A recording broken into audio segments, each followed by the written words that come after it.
Good evening. We're going to continue on now with Chapter 12, Assessing Control Risk. Uh, we're always required to obtain an understanding of the internal controls, evaluate the design of the internal controls. Are they well designed or poorly designed? Document our understanding and preliminarily assess control risk. That understanding, we need to know the procedures by which transactions are initiated, authorized, recorded, processed through the accounting system, transferred to the general ledger, and reported in the financial statements. How the system captures events other than transactions that are significant to the financial statements, and the process used to prepare the entity's financial statement, including capturing the information necessary for the significant accounting estimates and disclosures.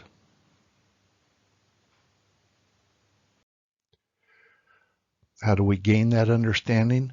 Well, first, companies have an internal control questionnaire. Audit firms have internal control questionnaires. Read last year's work papers. Most of the time, if something was a weakness last year, it will be a weakness this year. We'd like to think our clients would correct their weaknesses, but most of us don't, right? Think of our own personal weaknesses. If we know somebody that had a weakness last year, odds are they still have it. Inquiry, discussions with the client. Read various documents where the internal controls are documented, manuals. Walkthrough. So a walkthrough is where we take a sales order and we walk through how do you fill this out. After they fill it out, we walk it to the shipping department and ask how they ship the goods, and they show us how they prepare a shipping document and how they ship the goods. And then we walk it into the accounting department where they record it and prepare an invoice and post it to the sales journal. And then how does it get from the journal to the ledger? So a walkthrough is we take a transaction from how it's initiated, who has to authorize it, step by step, all the steps between the initiation of that transaction until it gets recorded in the general ledger. Okay, so here's an example of the internal control questionnaire. And if you read it, recorded sales are shipments actually shipped to existing customers. Existing sales or transactions are recorded. So these are just our assertions with a bunch of questions related to them underneath. So we've got a structured internal control questionnaire to ask these questions. And notice they're based off of our assertions, which are reworded into objectives for sales. Recorded sales are for shipment to existing customers. All sales that occurred are actually recorded. Recorded sales are for the correct quantity and the correct price. Recorded sales transactions are properly classified and they're recorded in the correct date. So these are just based off of our assertions, reworded to become audit objectives. Now I think you should spend a couple minutes looking. Page 378 ties to 169 to 381 to 420 to 467, and it all ties together with the assertions.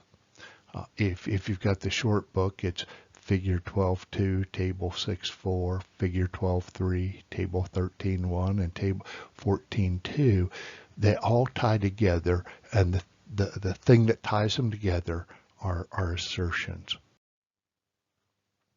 How do we document our understanding?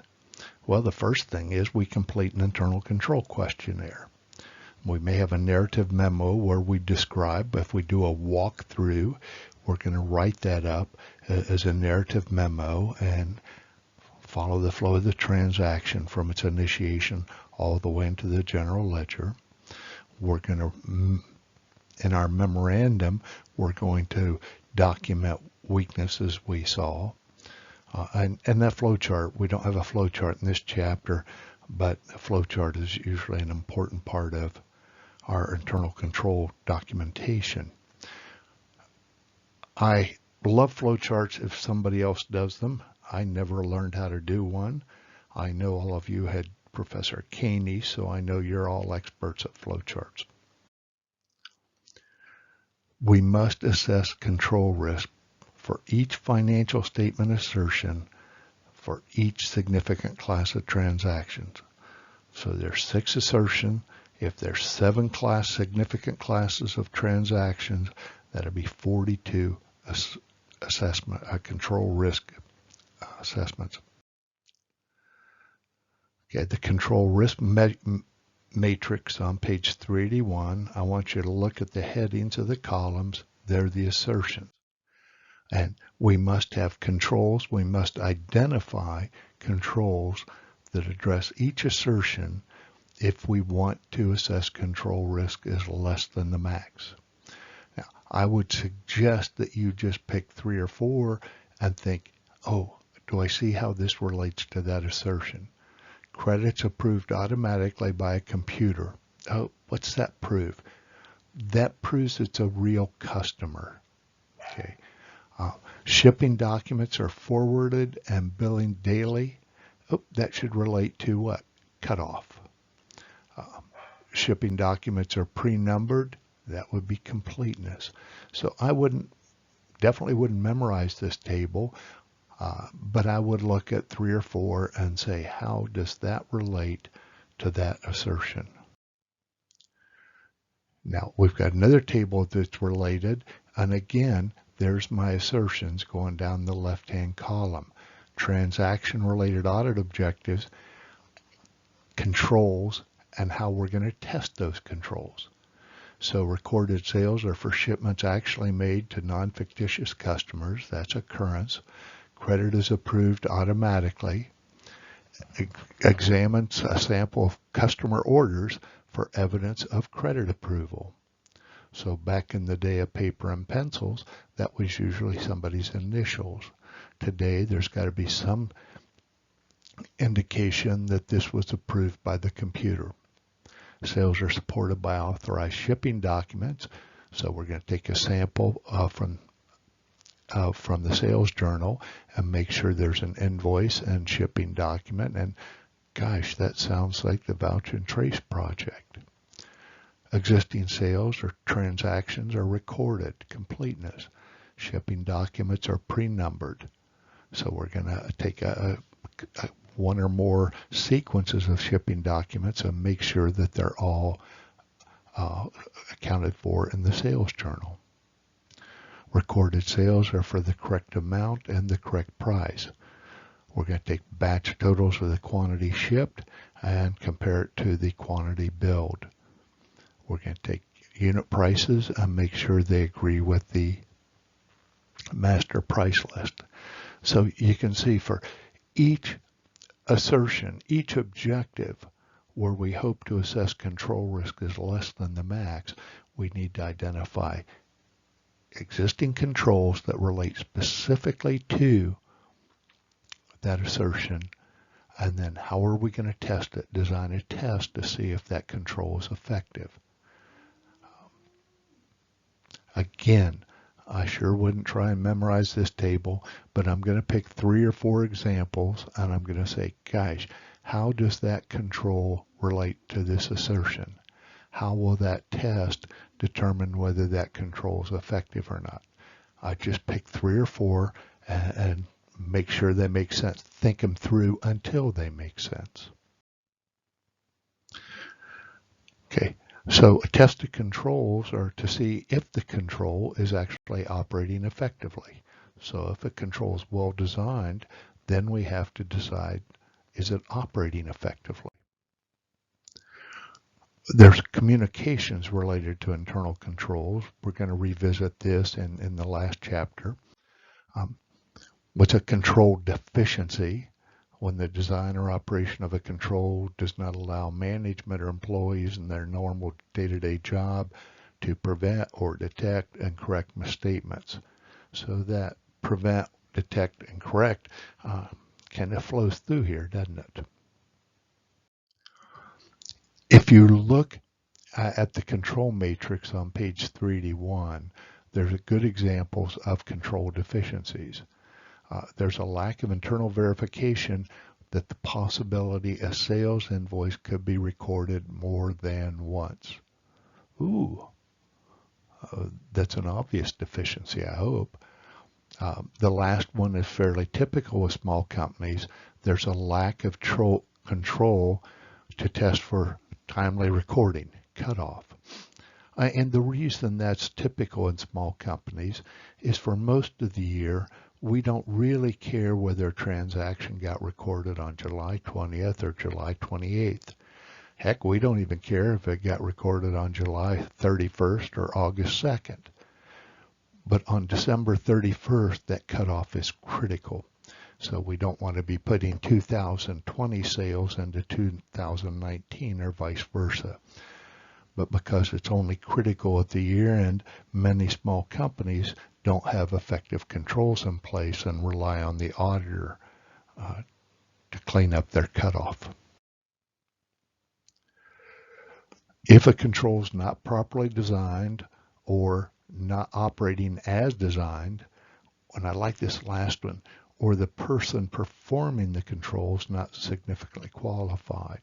So you can have a well-designed control and put in place, implemented, appears to be implemented correctly, but many times the person performing the control needs to understand the purpose of the control and why they're doing what they're doing. If they don't, then you're at risk that the control won't be effective. I love one of the suggestions I read once was when you interview somebody about their role in internal controls, don't just ask them what their function is in the internal control or in the flow of the transaction. Ask them about the person before them in the transaction flow and the person after them in the transaction flow to see if they understand their role in the transaction. Material weakness. A deficiency in internal control such that there is a reasonable possibility, that's a big word, that a material misstatement will not be prevented or detected and corrected. Okay, so this is very similar to the definition of control risk, isn't it? So a deficiency in internal control such as a reasonable possibility. Now, I want to stress that word reasonable possibility because in accounting we have degrees of certainty. Most all auditing standards talk about probable. So we've got probable. What's that mean? An asset is a probable future economic benefit. We don't record assets unless there is a probable future economic benefit. Liabilities are probable future sacrifices of economic resources. We don't record liabilities unless they're probable, reasonably possible, and remote. I don't know the definition of, the only one I know is reasonably possible. Probable is what I think is going to happen. Remote is it could happen, but it's not going to. And reasonably possible, the official definition is more likely than remote and less likely than probable. So reasonably possible, the old definition of a material weakness said more likely than remote, which is the same thing as reasonably possible.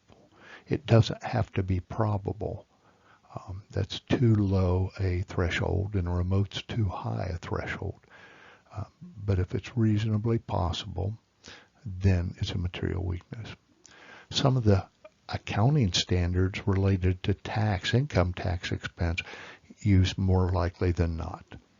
But most of our accounting standards deal with probable or reasonably possible or remote. A significant deficiency is less severe than a material weakness, yet important enough to merit the attention of those charged by government.